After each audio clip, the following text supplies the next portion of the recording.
There's something happening in America, a phenomenon that has never happened in our country, the disappearance of church from the American landscape. In just 200 short years, the church in America has gone from flourishing to vanishing. Studies say that the same percentage of our population is going to church as once did, but there are fewer churches. Urban, high-population megachurches are exploding with growth. At the very same time, a very different picture is being painted on the canvas of the marginal areas of our country. Well, God's amazing work is taking place among regional church giants. Rural church plants, inner-city churches, and small-town churches are at an all-time low. In fact, almost 3,000 churches are disappearing from rural America, while only about 500 are being planted each year. Many of the 500 new plants are based on an outdated church model. Because of a lack of relevance, support, and intentional direction, they are dying of frustration. This is only adding to the growing problem. Rural America is leading the nation in teen pregnancy, divorce, and drug use. The inner city is topping the chart in poverty, illiteracy, and alcoholism. The most staggering statistic of all is that rural America is climbing into the position of one of the most unreached people groups in the world. What is happening to the church in America? We have to discover why the church is vanishing. I'm Scott Harness, and I'm not a filmmaker, but I am a pastor. My team and I have chosen to try to understand what is happening to the church in America. We want to talk to people and see what God is doing in these rural and mostly forgotten places. But what we found was it's much more difficult than we first thought.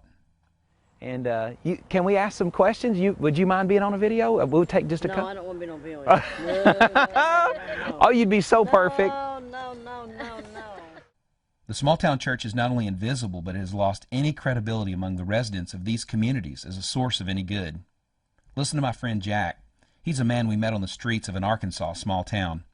I want to assure you his opinions are shared by many who live in these small communities. You'll be on this side and him looking at me? Yeah. Okay, super. Jack, right? Yeah. In a community like this, do you ever see the church doing anything that benefits this community that you know of? Yeah. What would be something you think the church could do that would help this community?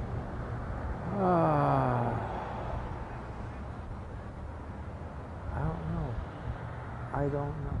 Jack struggled to see any use for the church. From his experiences, he had little to say about the credibility of the church. On the street where we did this interview, there were 3 churches. It seems the church in much of these marginal areas is present, but unaccounted for. A small contingent of God chasers are seeking to impact their own community. It was refreshing to at least find a few who are willing to do creative things and find unique ways to reach those who were far from God. On raw guts and a God-directed spirit of creativity, they are finding ways to challenge their community to notice God. They are causing the most traditional to ask the question, what does the church look like? One such ragtag group are causing conversations through their creative coffee shop that allows believers and non-believers to unpack their questions and digest possible answers. It serves up more than a blessed being. It's a neutral environment. They don't, it's not a, to us this isn't, a church isn't offensive. But to, the person that's not saved, it's extremely offensive because they don't know God. Sure. And so when they come in here, it's a great opportunity for them to feel God and for God to start moving in their lives. And so when they're, because their spirit is craving that, and it gives a place to allow the flesh, to subside and let the spirit start coming out and do the work.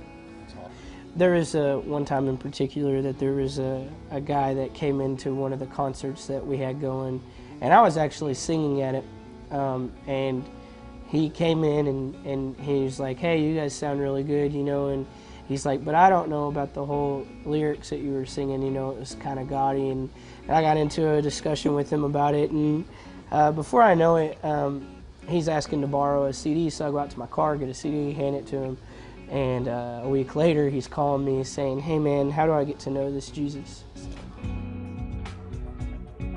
So far, we have uncovered the mixed cup of church and community in the rural byways. But what we would discover next would cause us to commit to action. It would move us from spectators to missionaries.